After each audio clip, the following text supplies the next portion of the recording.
Assalamualaikum warahmatullahi wabarakatuh. Alhamdulillahi rabbil alamin.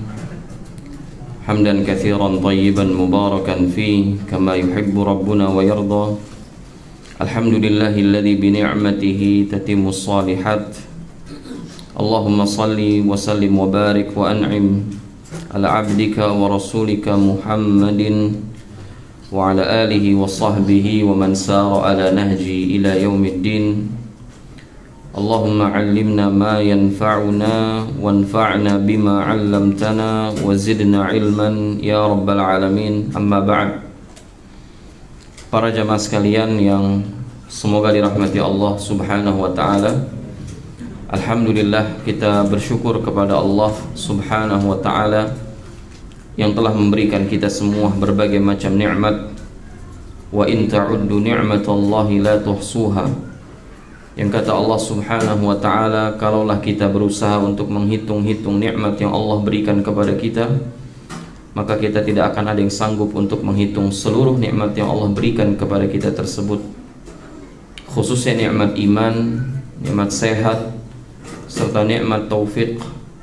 Sehingga dengan seluruh fasilitas yang Allah berikan kepada kita semua, kita masih diberikan kemudahan oleh Allah Subhanahu wa taala untuk menunaikan kewajiban kita sebagai seorang muslim, yaitu menunaikan salat maghrib secara berjamaah. Lalu kemudian disusul dengan kewajiban berikutnya, yaitu menuntut ilmu syar'i. Tak lupa salawat beriring salam semoga tercurah limpahkan untuk Nabi kita yang mulia, Nabi Muhammadin sallallahu alaihi wasallam, untuk keluarga beliau, para sahabat, serta orang-orang yang berjalan di bawah naungan sunnah beliau hingga hari kiamat kelak. Dan kita memohon kepada Allah Subhanahu wa taala bahwa kita yang hadir di majelis ini mudah-mudahan dipertemukan, dikumpulkan oleh Allah Subhanahu wa taala bersama baginda Nabi alaihi salatu wassalam. Amin ya rabbal alamin. Ikhwani fid din wa akhwati fillah, azzakumullah.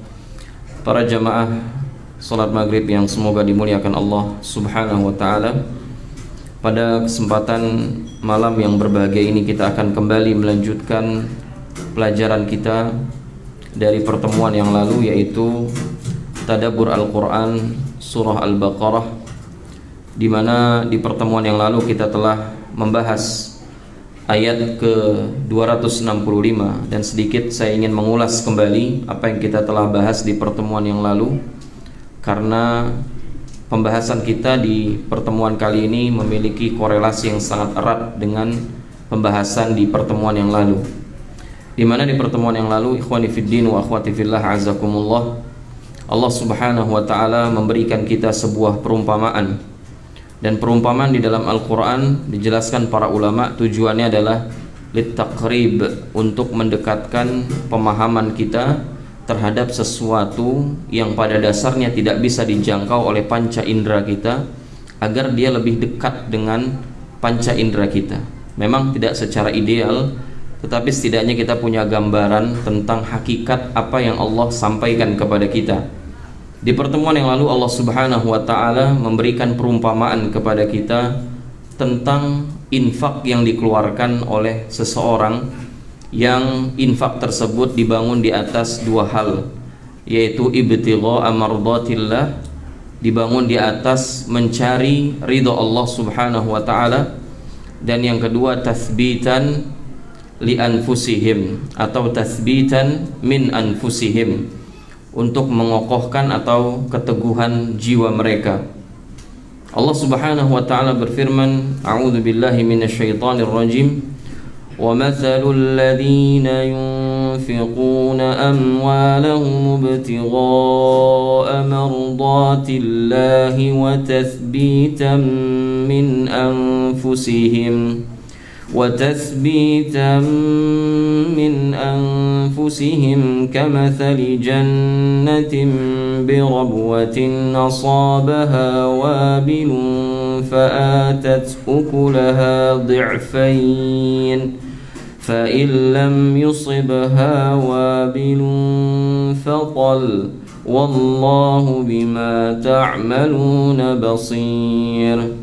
ومثل الذين ينفقون أموالهم, dan perumpamaan bagi orang-orang yang menginfakkan, membelanjakan harta-harta mereka ibtigha'a mardatillah, dalam rangka mencari keridhaan Allah, wa tathbitan min anfusihim, dan dengan dasar keyakinan, keteguhan jiwa mereka.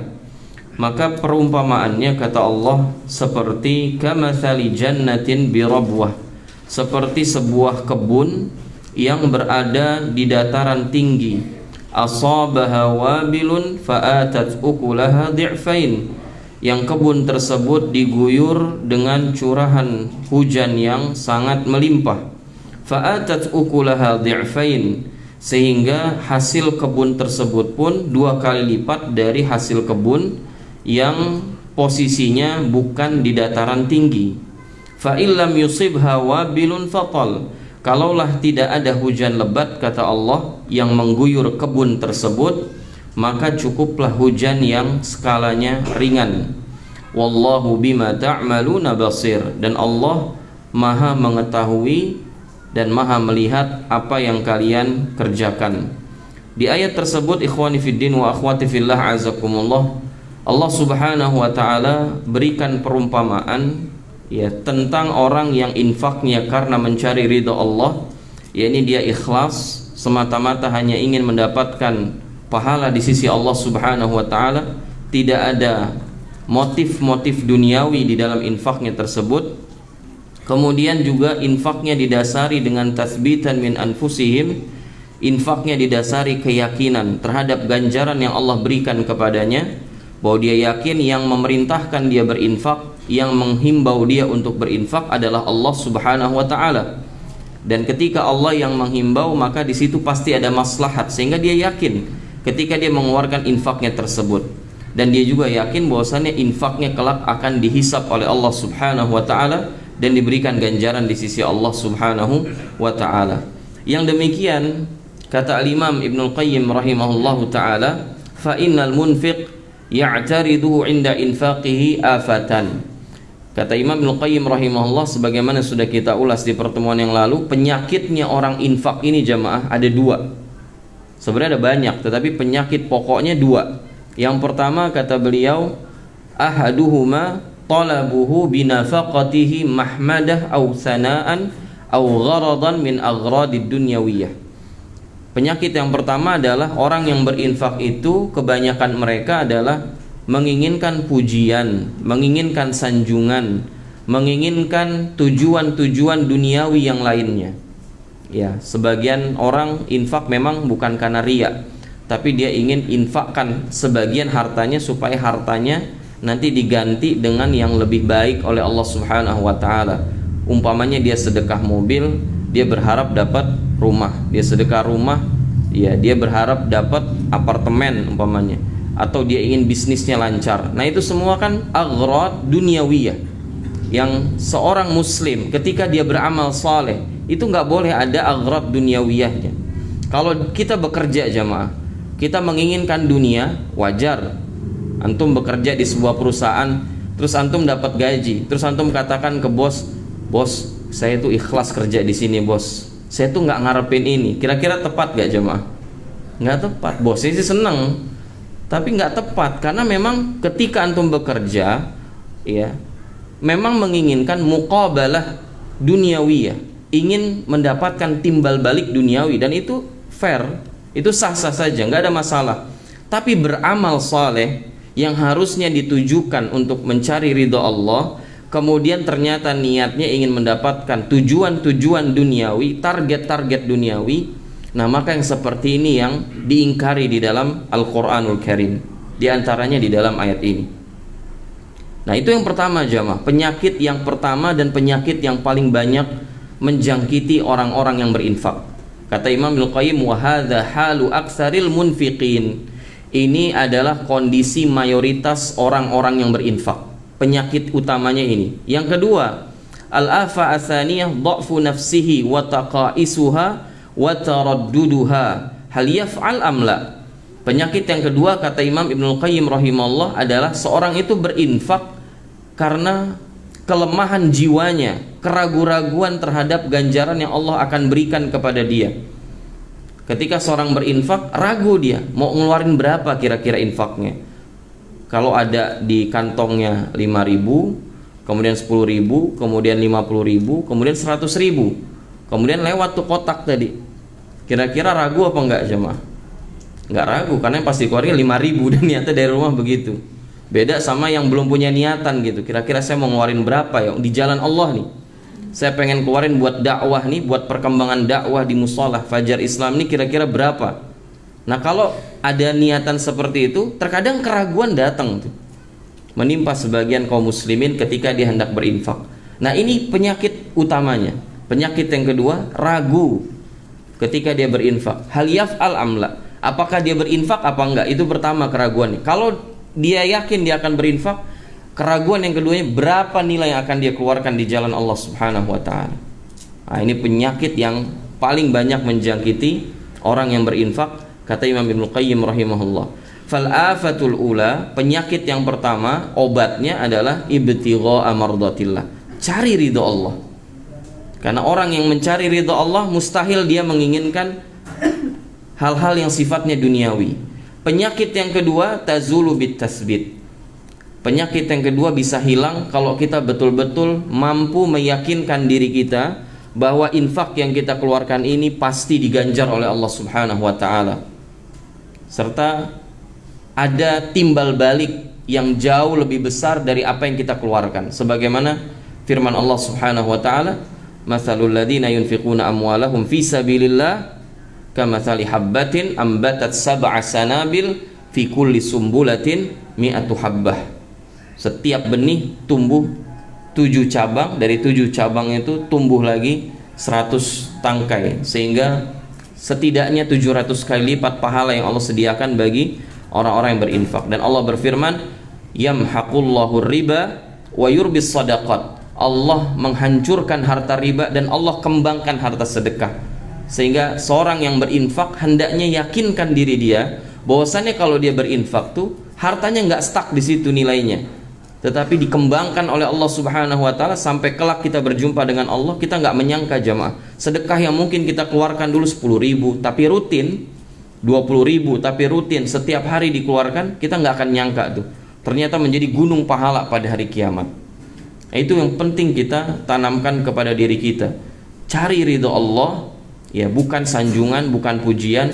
Dan indikasinya jamaah, biasanya kalau seorang itu infak dan dia menginginkan ya pujian atau sanjungan, ketika seorang ya memberikan timbal balik yang di hatinya itu dia rasa kurang enak gitu ya, ketika dia berikan sedekah kepada si fulan, kemudian sikap si fulan ini nggak menyenangkan, maka biasanya apa yang keluar dari kata-katanya? Ya udah saya bantu, kok kayak gini sikapnya. Setiap hari saya udah sedekahin, setiap hari udah saya bantu ya, uang ini sudah saya yang bayarin, uang anaknya sekolah sudah saya yang cover, kok malah saya digibahin gitu, mana tanda terima kasihnya? Nah, terkadang di titik itu sebagian kaum muslimin berguguran jemaah. Dan hati-hati, ini penyakitnya orang sedekah dan paling banyak ya. Nah, kata Allah, permisalan orang yang infaknya dibangun di atas dua hal tersebut, kamathali jannatin birabwah, seperti sebuah kebun yang berada di sebuah dataran tinggi. Yang kita tahu jamaah, bahwasannya tanaman atau tumbuhan yang tumbuh di dataran tinggi tentu berbeda dengan tumbuhan atau tanaman yang tumbuh di dataran yang rendah. Dia akan cukup mendapatkan asupan airnya, udaranya, oksigennya dan seterusnya. Sinar matahari juga cukup insya Allah. Sehingga betul apa yang disampaikan Allah Subhanahu wa ta'ala, asabaha wabil, ketika diguyur hujan lebat, dan wabil itu adalah hujan lebat, maka fa'atat ukulaha di'fain, nggak mesti nunggu waktu lama, kebun tersebut menghasilkan buah-buahan yang sangat melimpah, bahkan 2 kali lipat hasilnya daripada pohon atau tumbuh-tumbuhan yang ditanam di dataran yang rendah.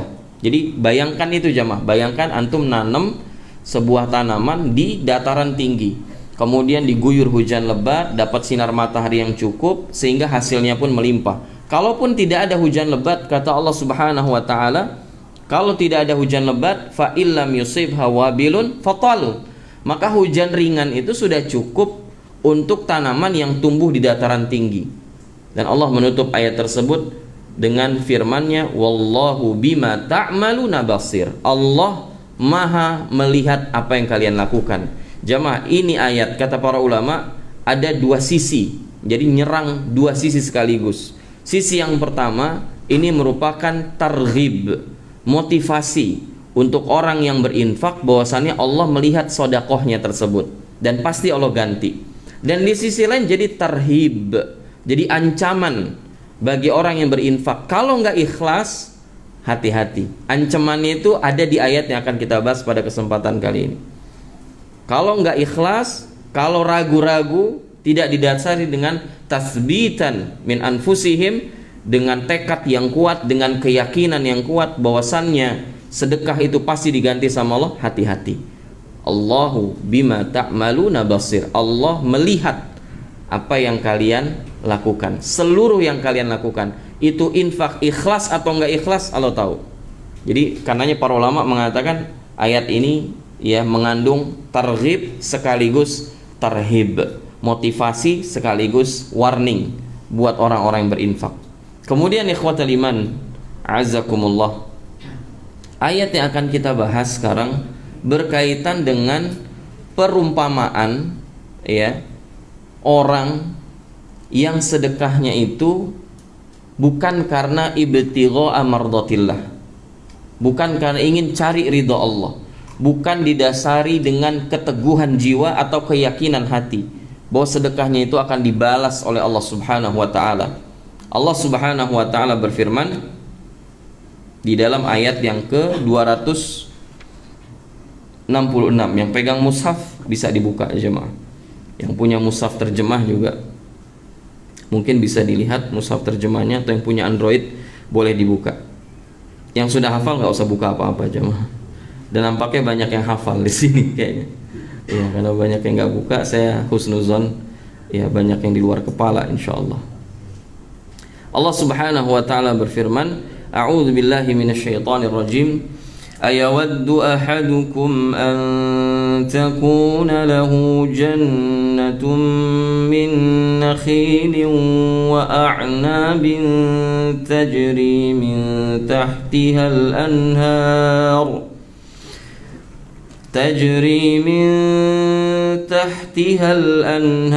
له فيها من كل الثمرات وأصابه الكبر وله ذرية ضعفاء فأصابها إعصار فيه نار فاحترقت كذلك يبين الله لكم الآيات لعلكم تتفكرون. Allah Subhanahu wa taala berfirman, ayawaddu ahadukum an takuna lahu jannah. Apakah salah seorang dari kalian berharap atau menginginkan? Tapi kata para ulama, pertanyaan di sini bukan untuk bertanya, tetapi al-istifham lil inkar. Yani maknanya la yawaddu ahadukum hadza. Maknanya tidak ada seorang pun dari kalian yang berharap. Berharap apa? An takuna lahu jannatun min nakhilin wa a'nabin. Dia memiliki kebun yang berisi nakhil. Apa nakhil jemaah? Kurma. Wa a'nab, jamak dari inab, anggur. Kata Allah, tidak ada seorang pun dari kalian yang berharap memiliki kebun yang penuh dengan pohon-pohon kurma, dipenuhi pohon kurma dan buah-buah anggur. Tapi ayat itu nggak selesai di situ jamaah, harus dilanjutkan. Tajri min tahtihal anhar, yang mengalir di bawah pohon-pohon kurma tersebut dan mengalir di bawah pohon-pohon anggur tersebut sungai-sungai. Lahu fiha min kulli thamarat, ya, yang kemudian hasil dari kebun tersebut menghasilkan banyak sekali buah-buahan. Jadi ternyata kebun tersebut jamaah, kata Allah, yang tegas disebutkan memang di sini kurma dan anggur. Tetapi ternyata ketika kita melihat lanjutan ayatnya menunjukkan bahwa kebun ini isinya bukan hanya kebun kurma dan pohon kurma dan pohon anggur, tetapi banyak sekali buah-buahan. Tapi yang disebutkan paling utama di situ adalah kurma dan anggur. Nanti kita akan jelaskan ya kenapa Allah Subhanahu wa taala menyebutkan sampelnya itu kurma dan anggur. Padahal di kebun itu bukan hanya ada pohon kurma dan anggur. Kata Allah, lahu fiha min kulli tsamarat. Di dalam kebun tersebut banyak sekali buah-buahan. Seluruh buah-buahan ada di kebun tersebut. Wa asabahul kibaru. Kemudian si pemilik kebun ini pun masuk ke fase tua atau dia masuk usia senja. Orang yang punya kebun tersebut akhirnya masuk di usia senja. Walahu dzurriyyatun du'afa, dan bersamaan dengan itu anak cucunya, keturunannya itu masih kecil-kecil, nggak bisa merawat kebunnya ya. Jadi kalau dia tua nggak ada yang bisa ngerawat kebun tersebut. Fa asabaha i'sarun fihi narun fahtaraqat. Kemudian tidak lama kemudian datanglah angin puting beliung. I'sar itu angin puting beliung. Tadi di sini jamaah sore ada angin kencang nggak? Ada. Berarti rata semua ya. Saya pikir di Keranggan doang tadi. Itu genteng pada terbangan semua. Ya, yang ngelihat katanya angin puting beliung, tapi nggak tahu Allahu a'lam. Pokoknya pasti angin kencang banget. Fihi i'sar, kemudian fa asabaha i'sar. Kemudian nggak lama kemudian datanglah angin kencang tersebut. I'sar itu disebut para ulama angin puting beliung. Fihi narun fahtaraqat. Di dalam putaran kan angin itu kalau puting beliung ada tengah-tengahnya itu jemaah. Nah, di tengah-tengah angin puting beliung tersebut mengandung api. Jadi ada apinya. Fahtaraqat. Lalu api tersebut membakar kebun itu. Kadzalika yubayyinullahu lakumul ayat, dan demikianlah Allah menjelaskan kepada kalian ayat-ayatnya. Dan ayat-ayat Allah tuh ada dua. Maksudnya ada ayat kauniyah, ada ayat syar'iyah. Ayat kauniyah itu tanda-tanda kekuasaan Allah, gunung, lautan, itu ayat-ayat Allah juga. Dan ada pun ayat-ayat Allah syar'iyah, maksudnya adalah Al-Quranul Karim. Kata Allah, demikianlah Allah menjelaskan kepada kalian ayat-ayatnya, la'allakum tatafakkarun, agar kalian berfikir. Jelas jemaah? Jelas? Jelas apa enggak? Kalau jelas kita tutup kafaratul majlis. Ya kan, apa? Ya. Syarah itu untuk sesuatu yang enggak jelas. Kalau udah jelas, alhamdulillah, kita tutup dengan kafaratul majlis. Tapi itu perlu kita gambarkan jemaah. Jadi yang akan kita bahas sekarang itu kan masal. Masal itu berarti pikiran kita itu betul-betul bermain di sini. Jadi antum sambil dengar penjelasan jemaah, sambil dibayangkan gitu loh, kondisinya seperti apa. Baik. Allah Subhanahu wa taala tadi menyerupakan ya, syabbahallahu azza wa jalla hal man yubtilu shadaqatahu bil manni wal adha, memperumpamakan kondisi orang-orang yang membatalkan sedekahnya dengan mengungkit-ungkit atau menyakiti hati orang yang dia sedekahi. Biman yunfiqu malahu ria'an nas wa la yu'minu billahi wal yaumil akhir, dengan orang yang berinfak ya, orang yang menginfakkan hartanya dengan dasar riya dan tidak beriman kepada Allah dan hari akhir. Itu udah kita bahas di ayat sebelumnya, bukan ayat yang kemarin, ayat yang sebelumnya lagi. Summa syabbaha tsaniyan, kemudian Allah kasih perumpamaan yang kedua. Jadi perumpamaan orang yang sedekahnya diungkit-ungkit atau setelah sedekah dia nyakitin hati orang dia sedekahin, itu ada dua perumpamaan dalam Al-Quran. Perumpamaan yang pertama seperti orang yang infaknya riya, itu clear. Perumpamaan yang kedua itu di dalam ayat ini seperti orang yang memiliki kebun yang berisi banyak sekali buah-buahan. Di antara buah-buahan di situ adalah kurma dan anggur.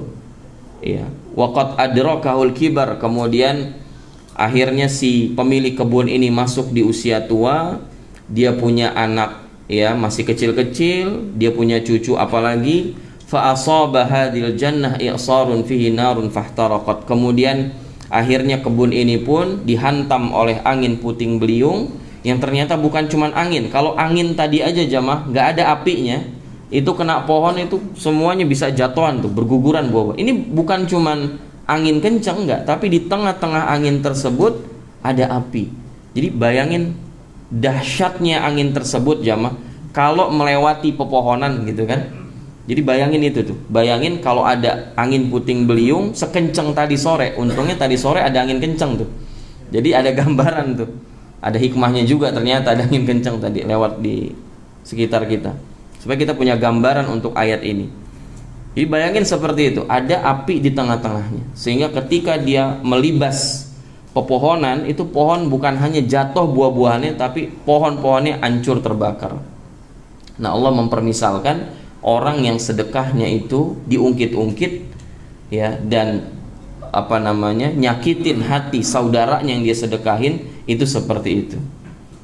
Ya, kata Allah Subhanahu wa taala, antakuna la ayawaddu ahadukum, kalian itu enggak akan pernah berharap, antakuna lahu jannah, memiliki sebuah kebun yang memiliki banyak pohon di kebun tersebut, min nakhirin wa a'nab, baik dari kurma ataupun anggur. Dan disebutkan tadi jamaah, saya sempat tunda kan penjelasannya. Di sini dijelaskan oleh Fadilatul Syekh ya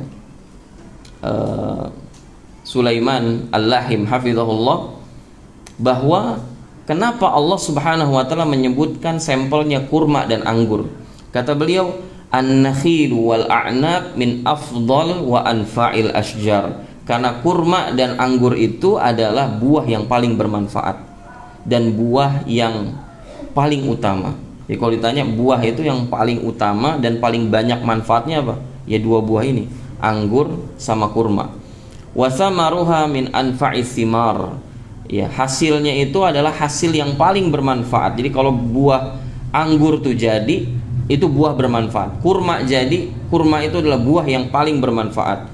Qutan wa ghidaan. Bahkan kurma itu bisa jadi makanan pokok jamaah. Jadi fungsinya banyak. Kurma tuh kalau di kita kan cuman buah aja. Natamata, kita cuman merasakan kelezatan kurma, selesai, udah itu aja. Tapi kalau di zaman Nabi SAW, itu kurma kan jadi harta zakat. Artinya apa? Kurma itu bahan makanan pokok. Jadi orang itu makanya dulu buka puasa atau nyaur pakai kurma, selesai udah urusannya. Kalau kita kan enggak, kurma itu muqaddimah doang. Gitu kan, embel-embelnya tuh belakang masih banyak, belum gorengannya, belum dawetnya, belum macem-macem.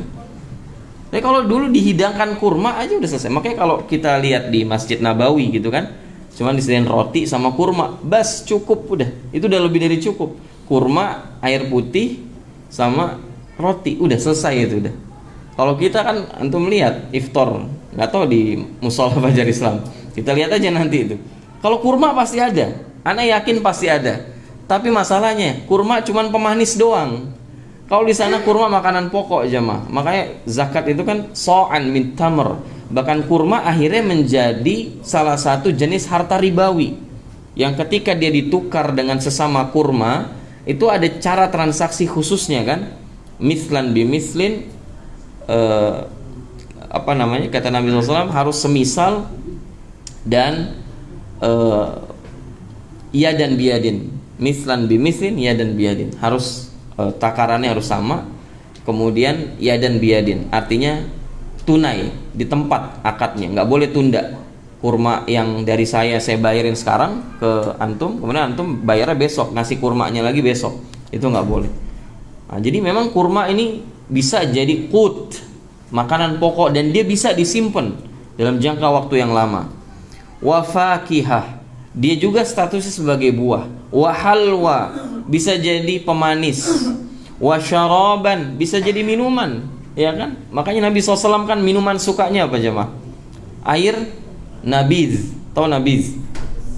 Kurma direndam, ya, kemudian dibiarkan atau diletakkan di tempat yang suhunya jangan terlalu panas ya. Kalau di kita ada kulkas sekarang, simpan di kulkas berapa jam gitu kan, kemudian diminum. Itu minuman yang paling bermanfaat tuh.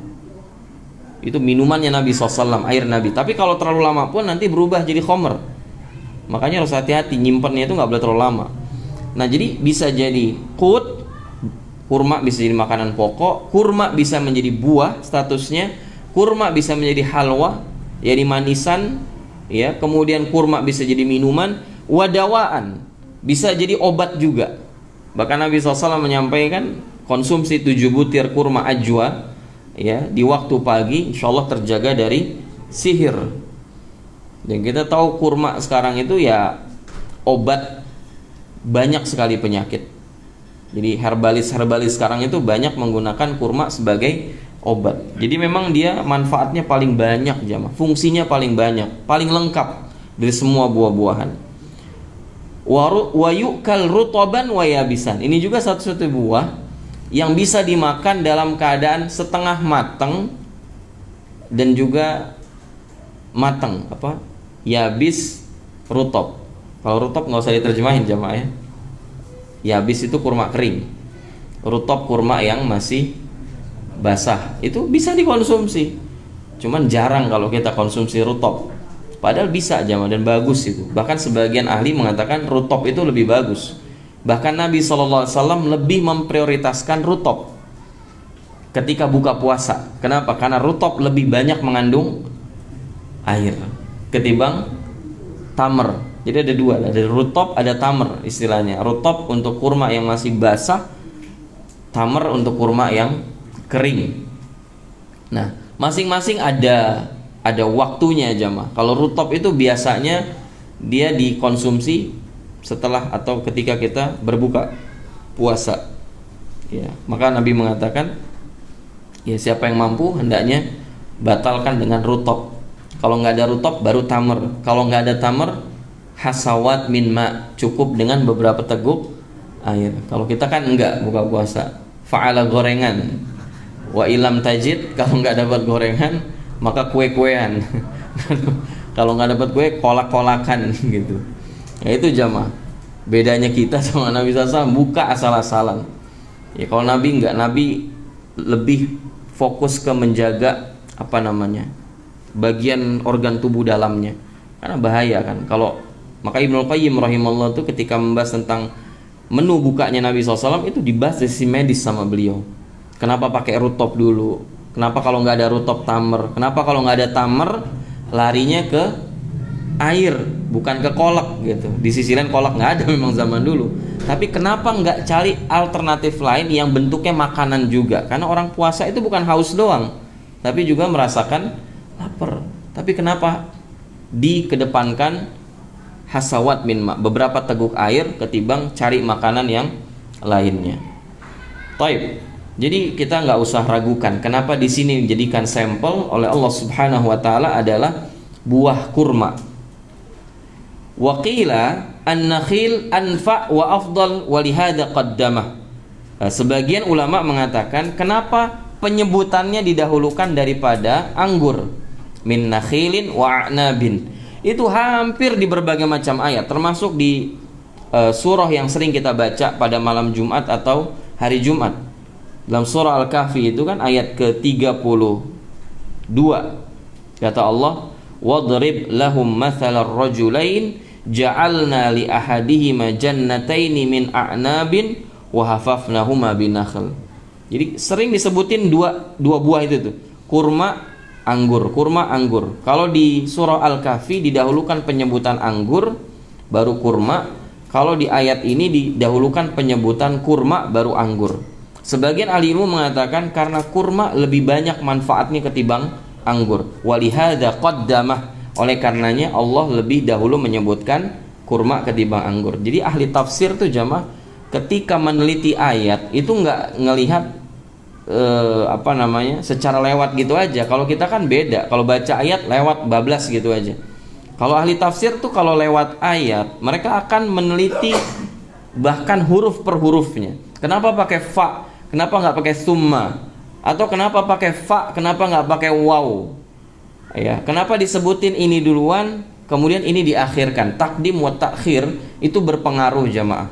Di dalam bahasa Arab takdim syai', mendahulukan sesuatu itu menunjukkan ahamiyatihi, menunjukkan keutamaan sesuatu yang penyebutannya didahulukan daripada yang diakhirkan penyebutannya. Itu dibahas di dalam ilmu usul tafsir. Waqila, sebagian mengatakan kullu minhuma fi ardihi wa mawdi'ihi afdal minal akhar. Masing-masing punya keutamaan yang lebih ketika diletakkan di tempat yang cocok. Jadi kalau kurma ditempatkan di tempat yang cocok, di tanah yang cocok buat dia, maka dia jauh lebih baik daripada anggur. Dan begitu juga sebaliknya, ketika anggur diletakkan di struktur tanah tertentu, maka dia bisa tumbuh dan dia jauh lebih bermanfaat dari kurma ketika dia ditanam di tempat yang pas, ditanam di tempat yang pas, yang cocok. Ya, jadi itu seputar nakhil wa anab. Jadi di kebun itu kata Allah disebutkan ada nakhil, ada kurma dan ada anggur. Tajri min tahtiyal anhar. Di bawah pohon kurma dan anggur tersebut mengalir sungai-sungai. Jadi bisa dibayangin tuh jemaah. Ya, kebunnya itu isinya banyak buah-buahan dan dominannya adalah kurma dan anggur, mengalir di bawah kebun atau pohon-pohon di kebun tersebut itu sungai-sungai. Lau fiha min kulli tsamarat. Banyak buah-buahan di dalam kebun tersebut. Wa asabahul kibar. Kemudian sampailah si pemilik kebun itu di usia tuanya. Ya, wa asaba sahib hadhil jannah al kibar, yakni si pemilik kebun pun masuk di usia senjanya. Fa ajaza anil qiyami 'alaiha, sehingga dia udah nggak mampu lagi merawat kebun-kebunnya tersebut. Ma'asyiddati hajatihi ilaiha. Bersamaan dengan itu si pemilik kebun sangat butuh kepada kebunnya tersebut. Hasil yang dihasilkan dari kebunnya tersebut itu satu-satunya sumber pemasukan si pemilik kebun di usia tuanya. Wa ta'alluqu qalbihi biha, dan hatinya itu sudah bergantung sama kebun. Bahasa kita pokoknya udah ketergantungannya kepada kebun itu udah secara mutlak deh. Karena mata pencaharian tinggal kebun itu. Dia udah tua. Dan selama dia muda itu kan dihabiskan waktunya buat nanam pohon ini, pohon ini, pohon ini. Kemudian udah berkembang dengan sangat baik, banyak buah-buahan di situ. Nah, ketika masuk usia senja, apa harapan sebagian orang jamaah? Dia nggak usah kerja, udah capek. Dia udah selesai, masa dia kerja udah selesai. Tinggal sekarang masa menikmati hasilnya, gitu. Walahu dzurriyyatun du'afa. Ditambah lagi problem, dia punya anak, dia punya cucu du'afa, yakni masih kecil-kecil, belum bisa ngurusin masalah-masalah kebun kayak gitu, gimana nyiraminnya, gimana panennya, nggak ngerti. Jadi dianya udah tua, lemah, punya anak, punya cucu, lemah juga. Ini si pemilik kebun. Maka jamaah yang dimuliakan Allah Subhanahu wa ta'ala, Imam Ibnul Qayyim rahimahullah ketika meneliti ayat ini, beliau menjelaskan hadhihi isyarah ila syiddati hajatihi ila jannatih. Ini merupakan isyarat betapa butuhnya si pemilik kebun terhadap kebunnya tersebut. Wa ta'alluqu qalbihi biha min wujuh, dan keterkaitan hatinya terhadap kebun tersebut bisa kita lihat dari beberapa sisi, kata Ibnu Qayyim. Ahaduha, yang pertama, annahu qad kabura sinnuhu 'anil kasbi wat tijarah wa nahwiha. Dia sudah masuk usia yang senja, dia udah tua, nggak bisa lagi cari nafkah. Kalau umpamanya ada apa-apa dengan kebun tersebut, maka dia nggak bisa cari kerjaan lain jemaah, nggak bisa dagang, nggak bisa, atau bikin kesenian apa, kemudian dia jual, atau ngumpulin kayu bakar, kemudian dia pikul di pundaknya, dia jual, nggak bisa jemaah, karena udah tua. Itu dari sisi pertama. Dari sisi yang kedua, anna bna Adam inda kabura sinnu yashtaddu hirsuhu. Anak Adam, manusia, kita semua, kalau masuk usia tua tuh, antusias kita terhadap hasil dari yang kita usahakan selama ini itu sangat apa ya? Sangat luar biasa antusias kita. Ekspektasi kita terhadap usaha kita selama ini gitu ya, itu sangat luar biasa. Bayangkan ada orang kerja jadi karyawan jemaah, itu bertahun-tahun lamanya, dan tentu dia punya uang pensiun. Harapan dia itu aja. Kalau nggak ada itu udah selesai. Dia nggak punya pemasukan. Kalau dia pensiun nanti dia nggak bisa kerja apa-apa karena dia udah usia tua. Jelas ya. Kemudian Yang ketiga, kata Ibnu Qayyim, anna lahu dzurriyyah, dia punya keturunan. Fahuwa harisun ala baqa'i jannati lihajati, dia punya keturunan sehingga orang jamaah kalau dia cuman hidup sendiri mungkin gak ada masalah, tapi dia harus membiayai hidup anaknya yang masih kecil, cucunya masih kecil. Nah, sehingga sangat butuh kepada kebun tersebut. Kemudian dari sisi yang lain juga, anna nafaqatum alai, nafkah si anak dan cucu ini jadi tanggungan dia. Jadi kebayang jamaah betapa butuhnya orang tua ini kepada hasil dari kebun tersebut. Tapi apa kata Allah? Fa asaba i'sarun fihi narun fahtaraqat. Ketika lagi butuh-butuhnya dengan kebun tersebut, apa yang terjadi? Datang angin puting beliung, yang di tengah-tengah pusaran angin tersebut ada api, sehingga melululantahkan semua pohon yang ada di kebun tersebut. Bukan hanya menjatuhkan buah-buahnya, tapi membakar pohon-pohon dan buah-buahnya. Sehingga kata para ulama, tasaqatat awraquha wa thimaruha wa sarat ramadan. Buah-buahnya jatuh, daun-daunnya jatuh, dan terbakar menjadi debu. Kira-kira gimana jamaah perasaan kita kalau di posisi si pemilik kebun tersebut? Harapan satu-satunya habis. Itu perumpamaan orang yang sedekahnya ria, orang yang sedekahnya ria, atau orang yang sedekahnya diembel-embeli dengan mengungkit-ungkit atau menyakiti hati orang yang dia sakiti. Di hari kiamat dia lagi butuh-butuhnya pahala.